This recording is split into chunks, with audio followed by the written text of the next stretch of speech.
Evening. The golden lotus shone with lights like a jewel in a velvet box. Soft light, subdued music, the smell of expensive perfume and exquisite dishes. All this created an atmosphere of refined luxury. People, accustomed to comfort and attention, were seated at the tables, as if at an exhibition. Here, among this brilliant crowd, Elena worked. Experienced, restrained, she moved between the tables with the grace of a dancer, carrying not only dishes, but also her dignity on a tray. Her movements were honed by years, her gaze was calm, and her smile was easy and friendly, but not ingratiating. She knew the value of her labor. And then, like a whirlwind, Irina burst into this orderly picture. Tall, with provocative makeup, and dressed in an outfit that screamed cost, she took the table as if she were stepping onto a throne. Her movements were abrupt, her speech loud and commanding. Her gaze, sliding over those around her, expressed contempt and boredom.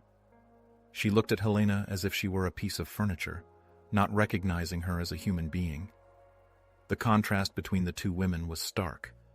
One was the embodiment of modest strength and dignity, the other a display of wealth and arrogance. Not even 5 minutes later, Irina, dissatisfied with her order, as if thundered. Her voice, previously loud, became even sharper. She began to publicly reprimand Elena. Her words were full of venom and humiliation. "Is it so hard to bring a proper steak? Do you even understand what service is?" she shouted, not caring that everyone around was watching this scene. Elena, keeping outwardly calm, pressed her lips together, feeling everything inside shrinking with resentment.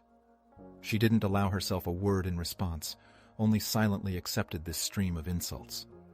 Her shoulders were squared, her chin lifted, but her eyes were filled with pain. Watching this scene, one could notice every detail. The expensive silk of Irina's dress, emphasizing her arrogance, and Elena's simple uniform, hiding her inner strength. Sharp, commanding gestures of one, and calm, calibrated movements of the other. Irina's voice, like a whip, whipped through the air, while Elena, like a rock, stood steadfast, though a storm raged inside. Irina continued to pour out her discontent, not realizing that this situation had already gone beyond the usual customer dissatisfaction. She didn't see that her insults were not only hurting Elena, but also weaving a web that would soon drag her down. Irina did not relent. Her voice, soaked with the venom of superiority, cut the air like a shard of glass. "Is it so hard to memorize a simple order? Do you even listen when someone speaks to you?" Every word flew like a spit in Elena's direction. The difference in their position was obvious. Irina, like a queen, sat on her throne of money and power, and Elena, hunched under the weight of her humiliation, tried to maintain the remnants of dignity. A hurricane raged inside Elena. Resentment, burning like red-hot iron, was piercing her heart. But she wouldn't let it get out. She worked here, and her job required stamina, even when injustice swept over her head. She tried not to make eye contact with Irina, focused on fulfilling her whims. An ominous silence hung in the hall. The guests, frozen in their chairs, became unwilling witnesses of this unpleasant scene. Someone averted his eyes, feeling awkward. Someone looked sympathetically at Elena. The air was so dense that it felt as if it could be touched. Elena clenched her teeth and silently cleared the table, trying not to hurt Irina, though she deliberately moved the plates closer to the edge. She didn't want to provoke further aggression, but Irina seemed to enjoy her bullying. "Come on, hurry up! I'm not going to sit here all day." Irina's voice was filled with unconcealed hatred. It seemed that her insults had reached their climax. Elena, barely holding back tears, felt everything inside clench with pain. She was on edge, but something inside her, some invisible force, made her hold on. And yet, in that tense silence, there was a sense of something that was about to happen, some inevitability that no one suspected yet. The tension in the Golden Lotus reached its limit when the door to the hall opened, and he, Alexander, appeared in the opening. His appearance was like a light gust of wind, enough to make candle flames flutter and eyes turn. He didn't enter. He rather appeared, his presence instantly filling the space. A man radiating strength and calmness, but not arrogance, rather confidence. His appearance was a stark contrast to what had been happening here a moment ago. Alexander took his time and looked around the room as if scanning the situation. His eyes stopped on Elena, standing at Irina's table. There was no contempt in his gaze, as in the rich guests, but rather warmth and a slight smile. He walked toward her, his movements smooth, but at the same time decisive. "Elena, good evening." His voice, deep and velvety, sounded like unexpected music after a cacophony of insults. He stepped closer and lightly touched her arm. Irina, who up to that moment had been brooding before the waitress, froze. Her eyes, which had been full of contempt, now opened wide with surprise and, it seemed, even fear. She could not believe her eyes. This man, whose presence had silenced her, was here. And not just here, but politely greeting the very waitress she'd just humiliated. Irina couldn't move as if she were shackled by invisible chains. Her arrogance instantly evaporated, leaving in its place a sticky feeling of embarrassment and fear. She realized that she had made a mistake, and now she might have to pay for it. Alexander, noticing the confusion on Irina's face, turned his head toward her. His face showed bewilderment mixed with slight surprise. He obviously did not understand why this woman was looking at Elena with such contempt. Something was clearly wrong here, and the feeling was building in the air like a thunderstorm. Irina, frozen, watched as Alexander approached Elena. His gaze, usually so calm, was now filled with something akin to pride. Not for himself, for her. That look made Irina remember the distant years when she herself had been part of their circle.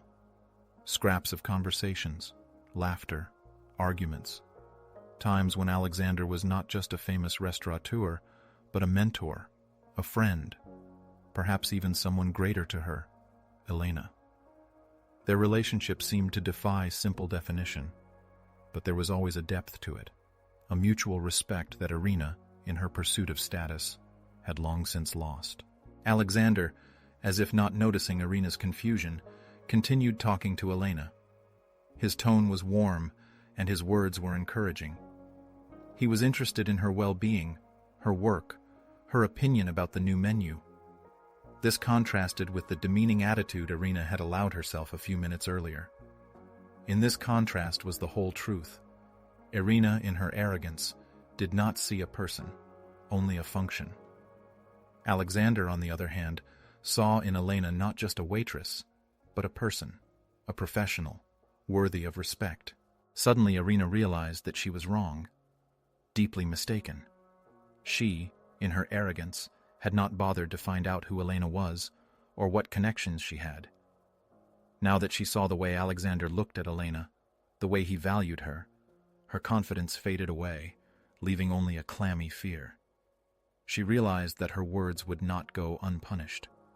Alexander wasn't the type to tolerate injustice, especially when it involved those he valued.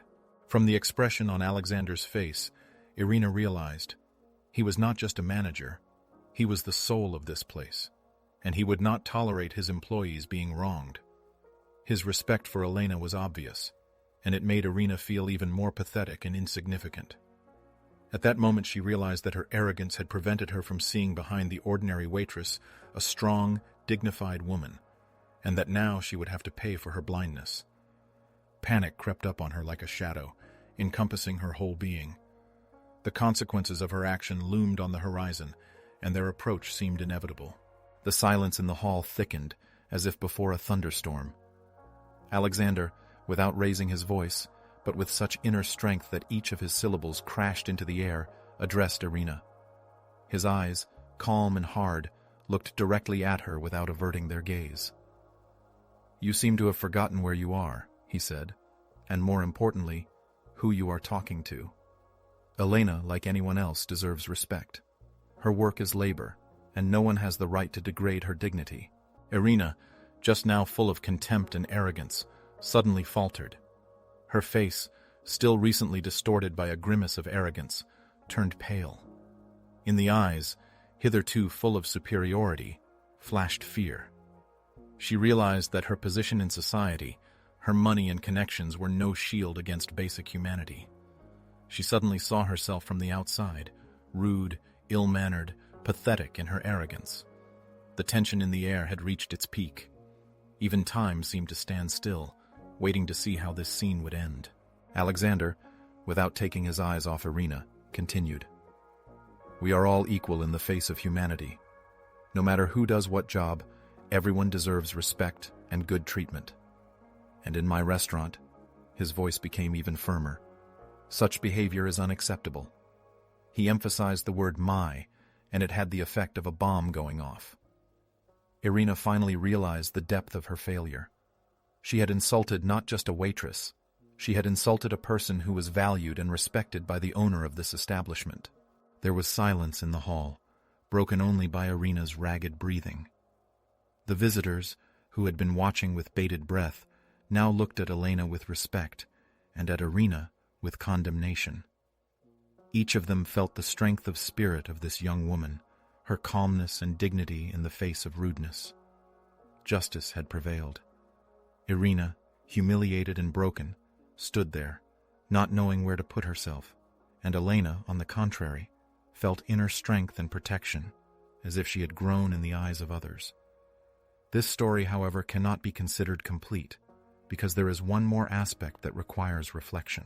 Irina, as if waking up from a bad dream, tried to make amends. Her tone now sounded uncertain, almost pitiful. She mumbled apologies, but Alexander, looking at her, remained adamant. There was no anger in his eyes, only hardness and disappointment. He made it clear to her that her behavior was not just unacceptable, it was unworthy of a human being. At that moment, Irina seemed to begin to realize the depth of her mistake. Her arrogance, so familiar to her, suddenly crumbled like a house of cards. She was looking at Elena with a different set of eyes, with a touch of shame, and even perhaps an incipient respect. Elena, for her part, didn't say a word. She watched in silence as Irina's expression changed, as her haughty mask crumbled. There was no triumph or gloating in her gaze, only calm dignity. She seemed to radiate an inner strength that could not be broken neither by insults nor humiliation. Elena became that evening a symbol of steadfastness, a living example that true strength is not in shouting and arrogance, but in calmness and self-respect. Alexander and Elena exchanged glances. There was more understanding and respect in that silent dialogue than in any words. He saw in her not just a waitress, but a person with a strong character and a sense of dignity. She felt his support, his belief in justice. The evening came to an end. Irina left the restaurant, taking with her a bitter lesson. Elena continued her work, as calmly and professionally, and the audience watching this scene felt satisfied that justice had been served. It was a victory not over a particular person, but over arrogance and rudeness, over that which prevents us from seeing other people as equals. The story ended, leaving behind the feeling that respect and dignity are always stronger than arrogance and contempt. But behind this story, like a curtain, there is another important aspect that also deserves